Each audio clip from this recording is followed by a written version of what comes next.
Welcome to the New Generation Leader Podcast. We're giving you the tools you need to lead in the digital world. Ready to reach your true potential? This is the New Generation Leader Podcast.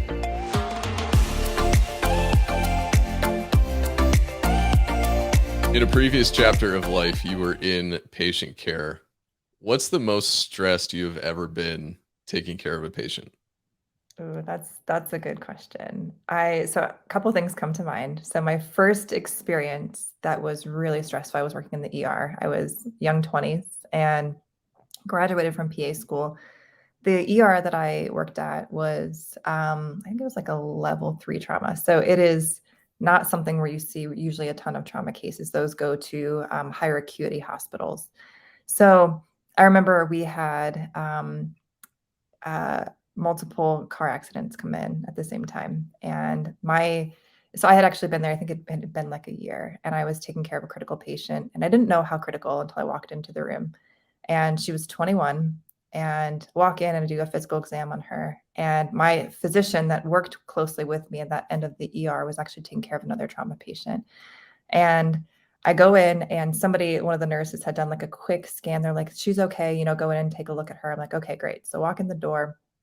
And I look at her abdomen's bloated, and I'm like, ooh, that doesn't look good. I look at the monitor. She's really tachycardic, so her heart rate's really high. And oxygen level's okay. She's on oxygen. And I just kind of do a quick scan, do a quick exam, and I'm like, she probably has a spleen laceration.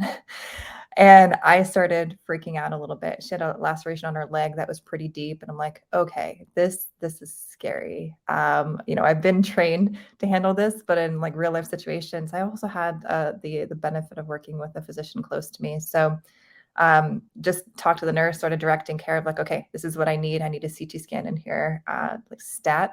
I need you to get somebody from CT, get them in here. So I remember just going through all the directives, and I remember like walking out the room, and I was like, talked to the doc that was on. I said, you need to see this patient immediately. And the cool thing was, in that situation, the ER in particular, I didn't feel alone. In patient care. If there's high acuity patients in situations like that, I always felt like I had backup. So the team that we had with the docs, I always felt like was a really great team. So in that moment, it sounds like it was one of those made for TV moments. Yes. How much of your patient care was a made for TV experience? I would say those were rare experiences. So I'll give you like just the complete opposite. That's funny. So I worked some night shifts, and one of the other docs that was on night shift, he was cool as a cucumber. And we had 3 patients that were a little more in the critical stages. We had a patient who was hypertensive in pregnancy. So other complications she was experiencing. So not super, super bad, but enough to like where my blood pressure would go up a little bit. I'm like, ooh, okay, like this is a little higher acuity. I have to keep an eye on this patient. And then we had somebody come in that was having a heart attack. And then the next patient had like a traumatic fall and had a brain bleed. And he's like, boy, it's a really busy night. And I'm like, whoa, so it was like just like the opposite end of the spectrum where I would get a little more anxious with those situations. And he was just like, wow, this is like run of the mill. We can handle this. But I would say majority of the situations in the ER were not like that. It was more so taking care of like injuries. For me, it was, minor laceration care. It was sinus infections sometimes, like ear infections with kiddos in the middle of the night, strep throat. So honestly, a lot of the things in the ER are not anything that was, like you said, made for TV moments. It was a lot more subdued than that. Well, in episode 50, we talked to Kevin DeShazo about change and the monumental shifts happening and how reacting and responding to crisis in athletics leadership, it's coming every day, every week. We just recorded that one, and already I'm seeing headlines this morning about big new things coming. What did you learn about reacting and responding in stressful situations that you've carried forward as kind of life lessons that you now pass on to other leaders? Yeah, so I would say, everything in life, there's evolution and maturation. So I went from taking care of patients in an ER setting for about 2.5 years and then transitioned to cardiology. So it's so interesting because those high acuity patients, I actually saw several in the office setting, and it didn't stress me out as much because I was able to understand like what was really happening. And cardiology was the thing I absolutely loved. Um, so I would say just the more you see them, I think you get maybe a little bit more desensitized, or you can understand, for me, the physiology behind things of like, okay, this isn't as urgent as it, can sometimes seem. And I think at that point, I was getting like towards my 30s. I'm like, okay, like I just need to make sure that the patient is okay, because this is their heart we're talking about. It can be really like a sensitive thing. It's scary. And I need to make sure that I'm emotionally taken out of the equation, because they are the ones that are experiencing this. It's not my experience, it's theirs. So I need to make sure that when I'm going into a room describing that their heart may be not functioning as a normal heart, that I can put it in a way to them that doesn't put them on high alert, because most of the time, it is your heart, but most of the time, those situations, there's medications you can give, there are modifications to be made that were therapeutic, and it would result in improvement of the heart function. So just knowing what I know, like knowing what I knew, I had to be really cautious on how to communicate that to a patient, because it really was like, we can manage this. This is, when you're walking into a patient's room, you're saying, you have heart failure.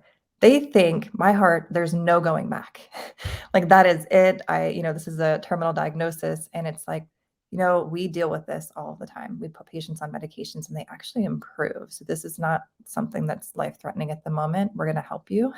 So it is really being cognizant of the language that I'm using, and the high acuity really isn't as high as I think sometimes it can be portrayed. What got you into healthcare? So it's funny. Talking to my mom about it. My mom's mom, so my grandmother, was sick when I was young, and I was in the hospital with my mom consistently because I was home with her. And so as far as back as I remember, I was in a hospital setting, and I just remember like looking at the doctors and nurses, and I'm like, man, like they're doing really cool stuff. They're actually like helping people feel better. And so I think that experience was like the first one I remember. And then moving forward from there, my mom was diagnosed with cancer when I was young. So I was a freshman in high school during her first diagnosis, and she's been in and out of remission since that time. So it was almost like a natural thing for me to be in that setting. And I just felt comfortable and really curious about language the docs were using, and just the variety of different types of medicine that you could practice. So it was really intriguing to me. All right, so you get into healthcare. You've talked about multiple phases even in that part of your career. Now fast forwarding, you've shifted out of healthcare, but you're serving healthcare. Talk Mhm. about that life transformation that's gotten you to where you are today. Yeah. Oh my gosh. It's so cool I get to talk to you about this, because like power of giant and how things like shift and change. So fast forward, I think another critical point for me to mention is the cardiology practice that I worked in. I absolutely loved working for that practice. I got to work with 8 different doctors. They practice medicine a little differently, but I just loved working with them. Loved working with all of the staff. And then the biggest disconnect for me during that time, though, was that we weren't able to help patients kind of get what they wanted, and keeping a listening ear to what they were saying. They wanted off medications. They wanted to be healthy. They wanted to lose weight. And we didn't have a way to really help them with that. We had some resources and handouts and things to give them, but it really wasn't transformation. And I knew that's what they wanted. And so part of who I am is I research everything and I try to figure out solutions for people. So that's what I did. And then started at that point looking into coaching. So became a health coach and loved that part of my life. And it was the thing that gave me the most energy in life during the practice in cardiology. Well, then what happened was that practice closed. So the docs, it was an independent practice. They all had, shareholder stake of it. So they were all owners. And what happened was they couldn't get along. So it ended up, the practice closed, and I found myself looking for a new job, and then found myself in urgent care, and then doing medicine within a health clinic of a university. I love that experience, very small group of people that I got to work with, but I still felt like something was missing. So 2018 rolled around, and just this feeling of stuckness. And I would say probably a little bit of it was burnout, of like feeling like my life, there wasn't a lot of hope moving forward. So then found Giant, actually. Susie Lance invited me in to do an X-Core. And it was funny. I remember seeing something just posted on Facebook. She's like, oh, if you're interested in doing this like leadership development, I'm like, I don't know what that is, but I'm going to just check it out. So joined it. And I remember going through 5 voices and identifying that I'm a creative voice. And I kind of felt lost most of my life, I feel like. And like I was a great chameleon. I could do whatever anybody asked me to do, but I didn't have my own voice. And that changed me. And I remember like going through this process of like, okay, God, like, how you built me. So now what? And I would just ask the question. And I'm like, my hands are open. Now what? And went through a significant life shift and change at that point too. So I ended up going through a divorce in 2019, 2020. And still ask the same question. Okay, God, now what? Like, you built me as a coach. Like, I love this. This is where my highest potential is. And led me to a health coaching company, which was remote. And my values aligned. And the cool thing about Giant is I figured out my values. I figured out, so much more about myself, the tendencies that I had as a leader. And I'm like, okay, this is the company I'm going to retire from. This is amazing. I absolutely love this company.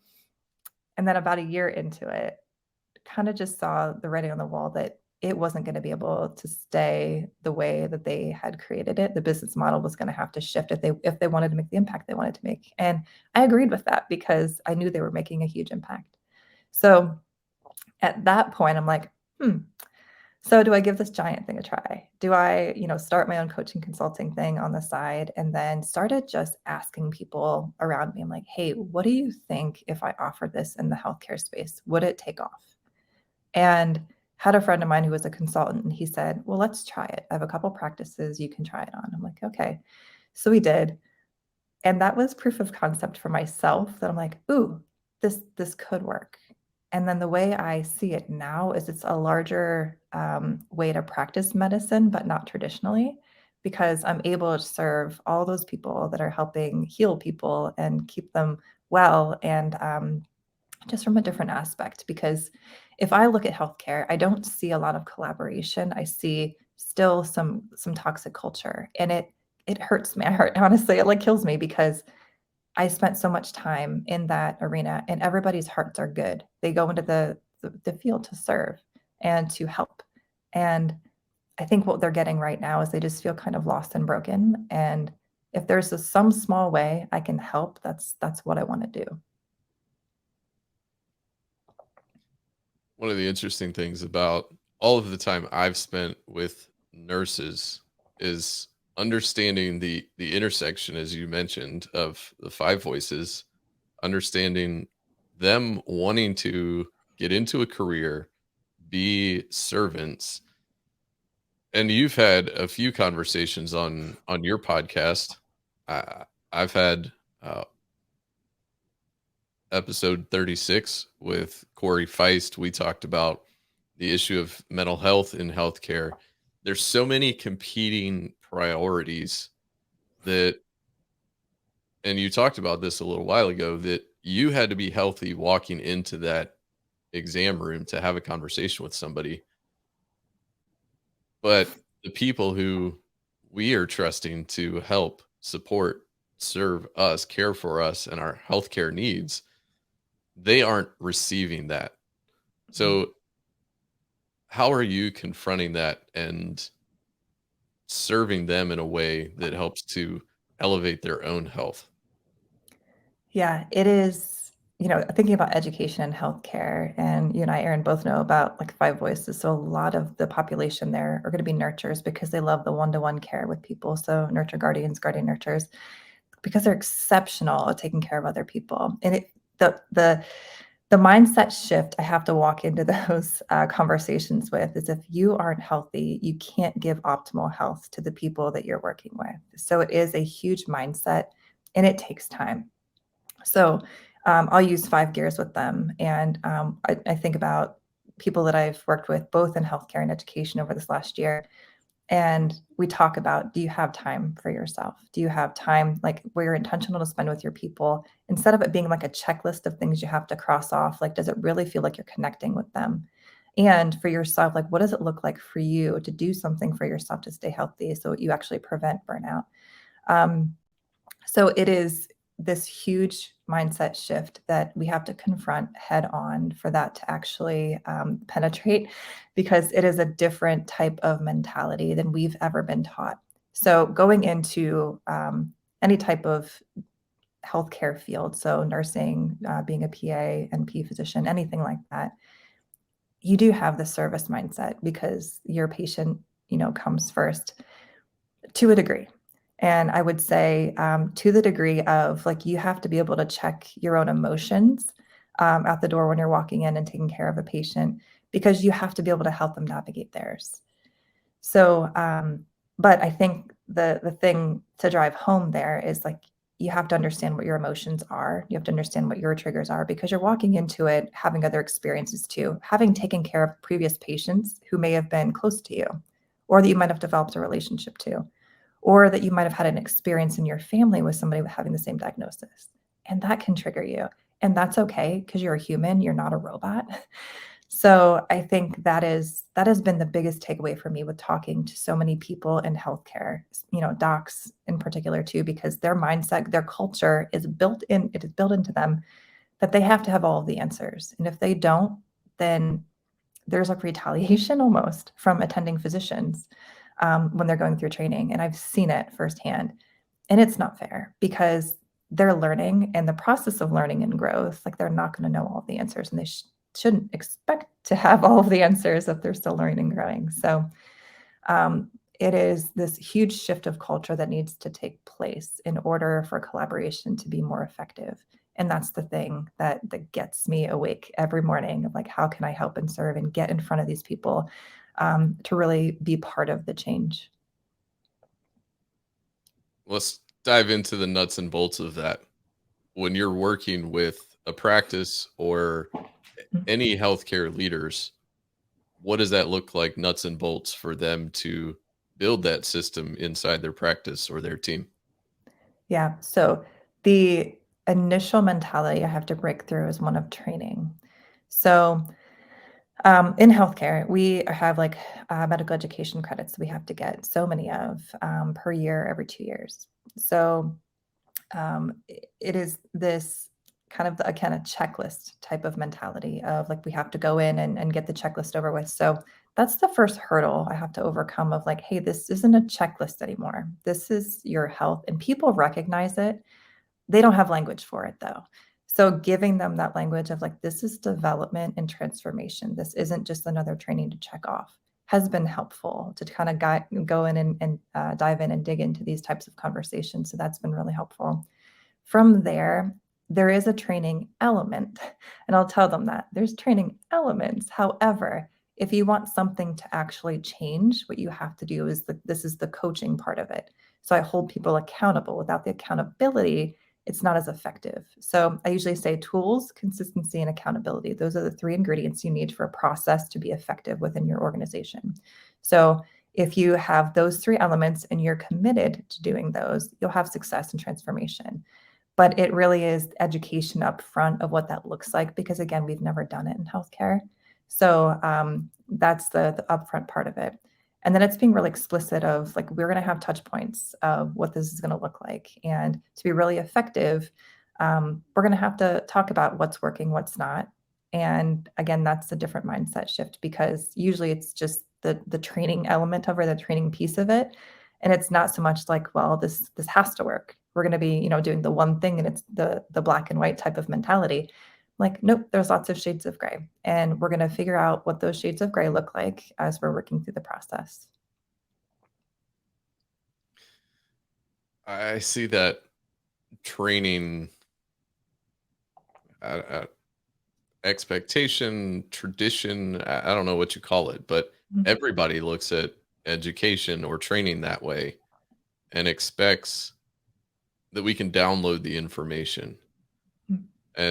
And going back a few episodes, Brian came on the podcast, and as the leader of now 2 startups, he talked about the posture of failing and how we take that learning approach to, okay, that didn't go wrong. It wasn't a failure, but what do we learn from that?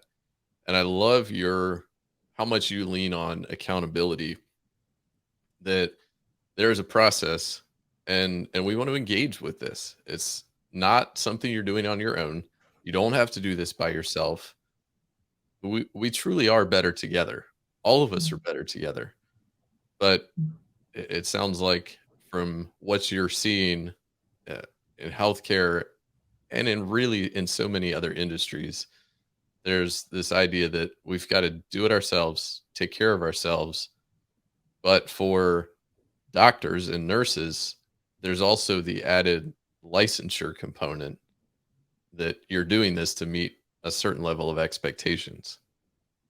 Yeah, there is. And I think that gets in the way because, again, if they can't check the box of like, well, this isn't pertinent to my medical education credits, then it gets in the way of the root issue of if we want to have a healthy, efficient practice, then we have to do some work with people because your practice is built on people. It's a service-based industry, and in order for it to grow and bring it to the modern age, you really have to focus on getting your people around the new technology. And that's one thing I've noticed in healthcare and in education. We're behind the game as far as technology goes. So, just some different little things like scheduling. You can schedule a plane ticket, you can schedule just about anything on your own. But if you want to try to get in with your doctor, you have to call and make an appointment. It's not always easy access. It's actually preventing patients from getting the care that they need because it's not as quick and easy as like ordering food from DoorDash or like ordering from Amazon. It's like it's a process, and people think it's behind the times, and there's got to be more efficient and effective ways for those things to happen. As you've been out talking to healthcare leaders, coaching, guiding, working with them, having conversations on your podcast, what are some of the innovations you're starting to see people latch onto in healthcare? This is probably what excites me the most, honestly. I love talking with the healthcare innovators, and so value-based care, huge, and it is. If you talk to several of the doctors, it's the wave of the future, and it's not a bad thing. I don't think it's a bad thing personally, just the research that I've done on it, but especially for Medicare patients, because it really puts some constraints on medical spending for practitioners, for doctors and providers. And it is a little bit more patient focused, in my opinion. So really being cautious on the dollars spent for care. The other one that's really exciting is direct primary care. So I've had a few conversations with people in my network and on the podcast and some clients and such. And that gives me a lot of excitement because it is more accessible healthcare.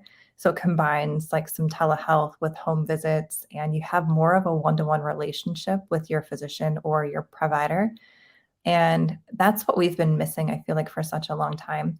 And I think it takes a lot of the strain away from ERs, urgent cares, and those types of practices because you have higher access to your physician. And it's still emerging. I will say, like one of the clients that I have, he started his business about 6 years ago. And I'm like, it was too soon. And I can see it. But now post COVID, I'm like, nope, you're exactly where you need to be because you can take better care of your patients now. So it is just driving that forward and getting the word out. But there's so many emerging products out there. There's so many emerging different revenue models for healthcare, which is really exciting because I think it gets us back to the backbone of what healthcare is supposed to be, really focused on the patient. So to break down direct primary care for people who aren't familiar with it and are thinking about, okay, I know healthcare now. Mhm. What is this Becky's talking about? Take an instance where you are seeing multiple specialists, a few different doctors.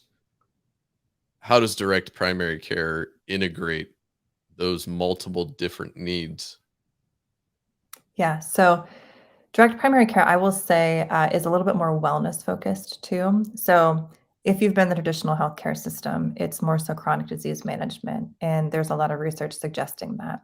Direct primary care is focused, a couple of the docs that I know are obesity medicine focused. They're hormone balance focused for men and women, which is not traditionally done. So usually you're seeing specialists for those types of things, endocrinologists, which still, in my opinion, they don't, I think, go as deep as we need to because they're not addressing some dietary needs in those situations, and these docs will.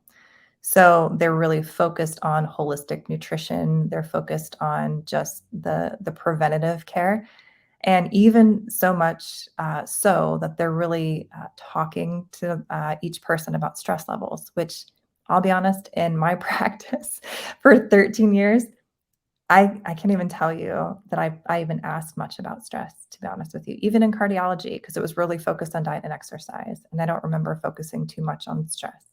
So those are some big pivots I see it making, is more so on wellness focused. And the other thing about direct primary care is they don't go through insurance.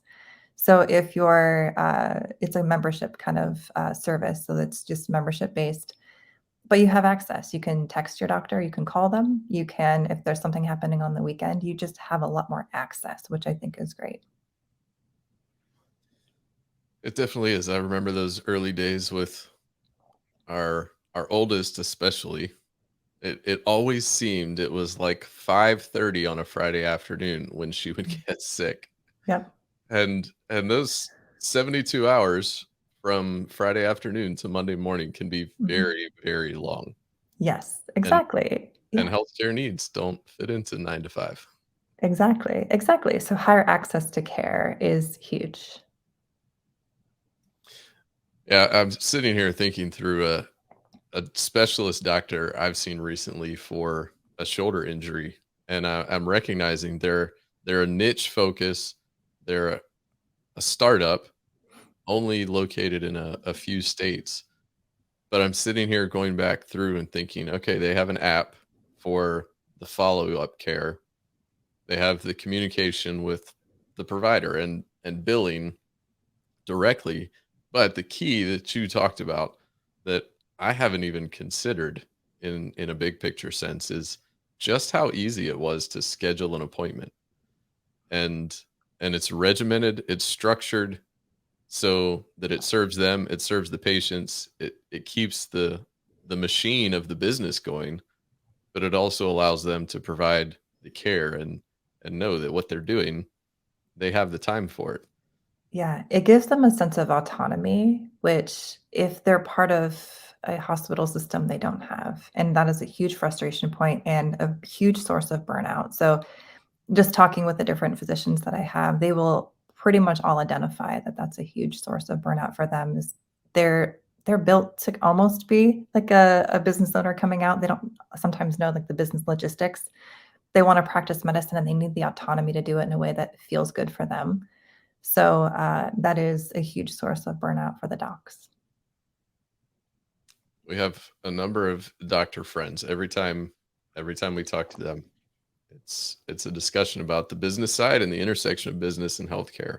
And it's talking about burnout and how much they're working and how much of an uphill climb it is to carve out that space to create the boundaries, but also for the two especially that I'm thinking of, at their core, they're in to serve and they want to go above and beyond what the expectations are. And so you take expectations, external expectations, add on the internal drive to go above and beyond. And unfortunately, it isn't turning out well for them on a Mhm. day-to-day basis.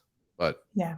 there's light at the end of the tunnel. They're both working on it and pursuing the resources to rediscover a healthy balance for themselves.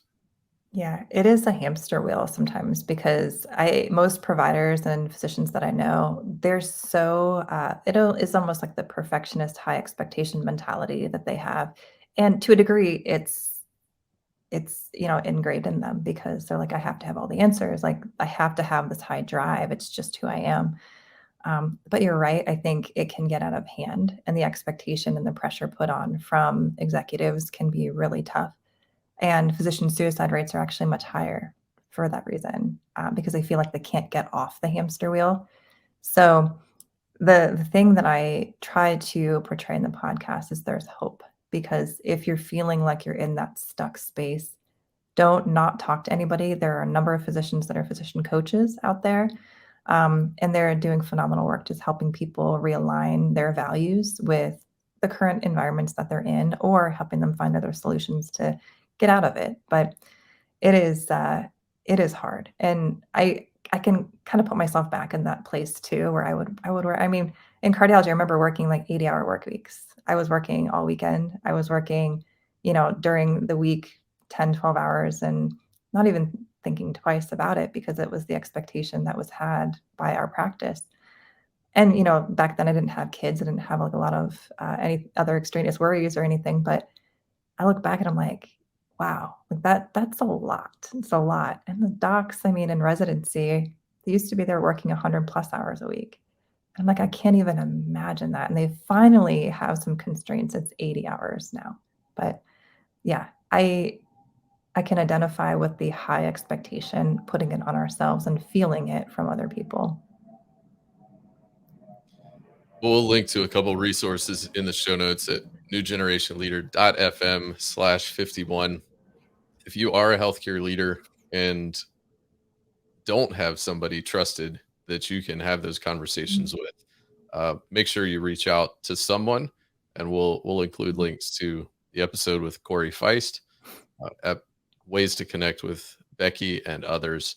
But all the way back to 2020, one of our giant friends on the West Coast commented about the concept of peace. I was doing a lot of work with nurses at that point, and so ever since, that's been an important conversation that I haven't left out of any conversation with healthcare leaders is, how are you doing? And if nobody's asked you that lately, we're asking you, and we want to have the conversation with you. So make sure you reach out to somebody and have that discussion. Shifting gears just a little bit, zoom back out, big picture. What's something you've picked up, discovered, learned here lately that's exciting, mind-blowing, has got your creative wheels spinning? Mm, And it not just limited to healthcare. not It just can be limited. Oh gosh. It's gotten my wheels spinning or exciting. I feel like that could go in a number of different ways, honestly. I every day I get up and I love the work that we're doing with Giant.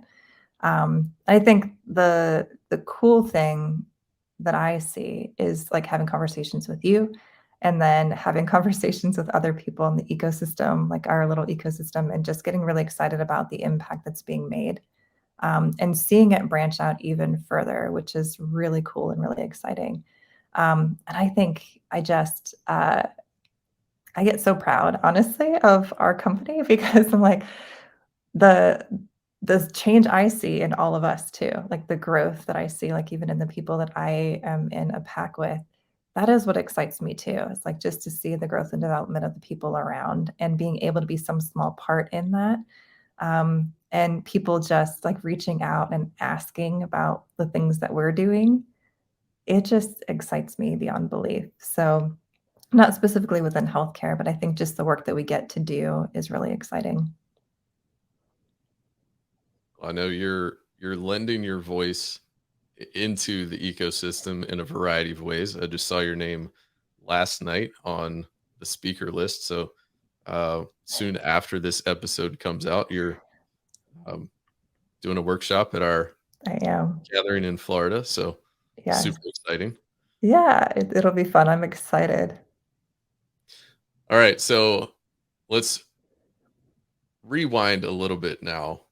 The question I ask everybody is, what's something you've learned throughout your career that you wish you had known early on?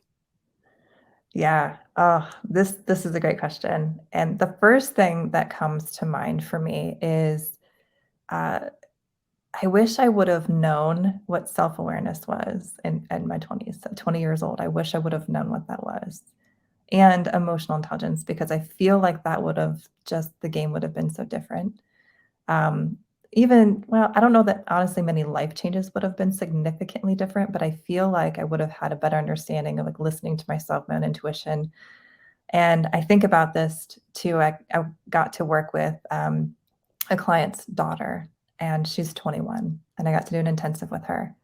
Probably the most impactful work that I've gotten to do this year, honestly, because I'm thinking she's a creative connector pioneer like I am.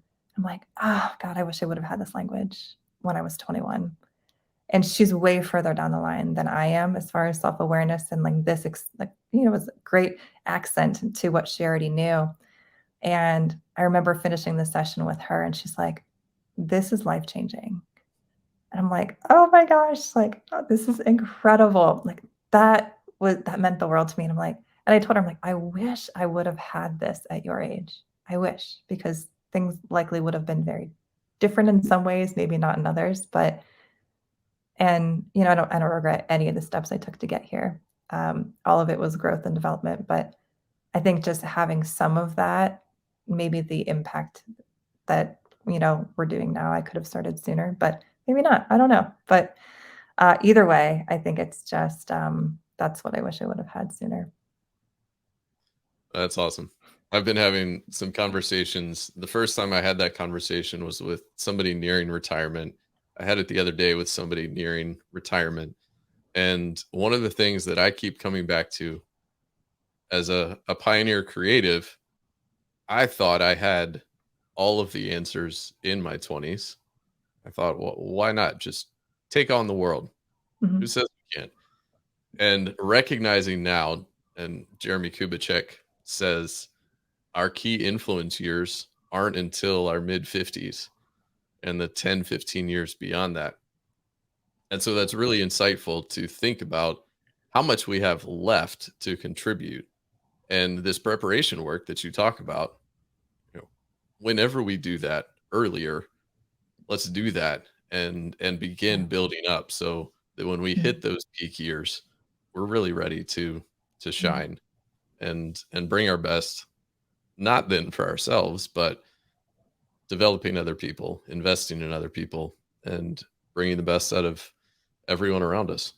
Yeah. No, I love that. Now, I'm going to ask you a question, Aaron. So Yeah. now that you know all the voices, so we were actually having a conversation about this, and knowing that you're a pioneer creative. No, I love everything you shared, because I think it does. We just mature, we evolve, we just gain new information. We're able to share that in the later years. So nothing is for granted. Nothing, you're not learning things just to not use them later. I feel like, but so knowing what you know about the voices, would you change your voice order in any way? Or would you keep it exactly the same?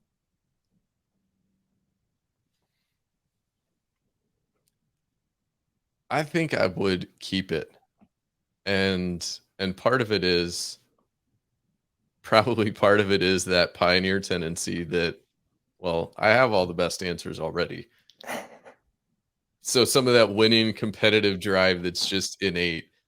But really at the core, I recognize, and we know this numerically, but I also see this play out, that I don't know a lot of other people like me who have Mhm. that perspective that I have. And so, not that it's better, just that it's different, it's unique. And so, fitting that piece of the puzzle in with every other voice, I I see the benefit of bringing my voice to the table.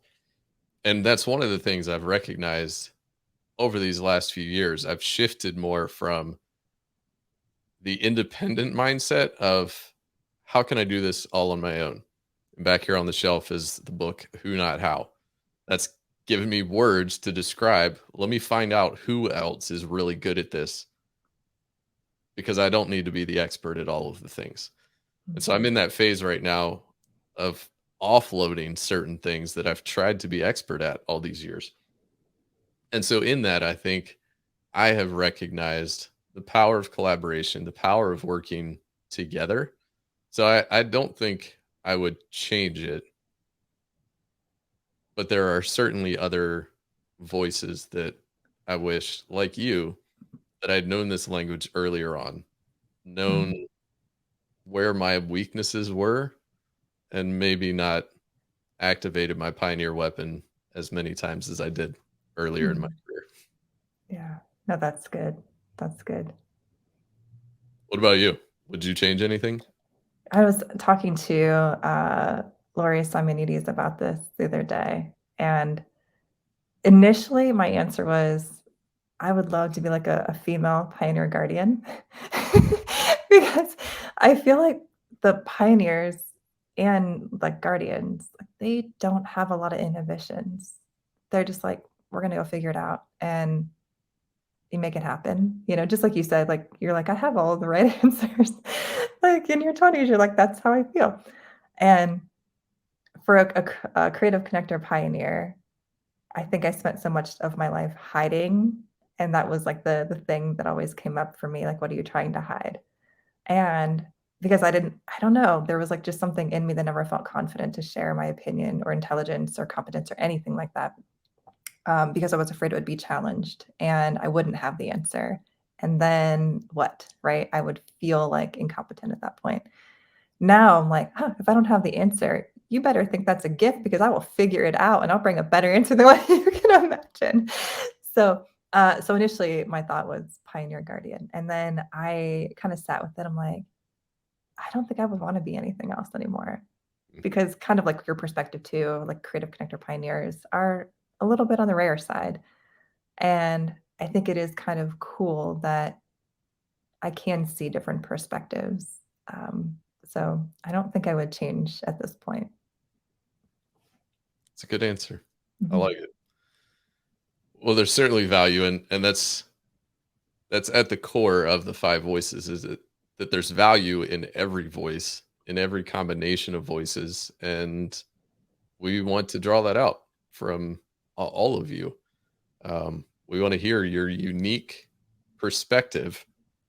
And you, as a creative connector pioneer, Becky, are different from every other creative connector pioneer because, and you've highlighted a few of your pivotal life experiences that if we were laying out your life map, some of the highs and some of the lows, and those shape who we are, how we react and respond and see the world. And we all have those, Mhm. and we all have an opportunity to use those going forward. So awesome, fun conversation. Always good to banter back and forth. And thanks for turning the tables on me. Uh, Absolutely. so if listeners want to connect with you, follow along with your work in healthcare and what you're doing, how Mhm. can they find you? Yeah, so I'm really active on LinkedIn. So Becky Wolfe, you'll find me at Becky Wolfe on LinkedIn, Instagram, Becky Wolfe Coaching, and then my podcast is the Leadership Pulse podcast, where I highlight different healthcare, usually physicians on the podcast or executives doing things in healthcare that are just a little bit different. So those would be the ways that I would say are the easiest to get in touch with me. We'll link to all that in the show notes at newgenerationleader.fm/51. Thanks so much for the conversation, Becky. I'm excited for what you're doing and to continue watching. It's been really fun to watch uh, all of your reflections on social media, in conversation, and I've really loved listening into some of your uh, podcast guests because of Mm. their unique perspectives, their world-changing work, and what they're doing. So, if you're not following Becky, go do that now, and look forward to seeing what's coming in the weeks and months ahead. Thank you, Erin. I appreciate it. And I appreciate all the work that you're doing and the heart of keeping peace within healthcare with the work that you're doing. So thank you. Thanks for having me on. Thanks for listening to the New Generation Leader podcast. Subscribe today on your podcasting platform. Download the show notes and unlock your true leadership potential at newgenerationleader.fm. Thanks for listening today, and we look forward to seeing you next time on the New Generation Leader podcast.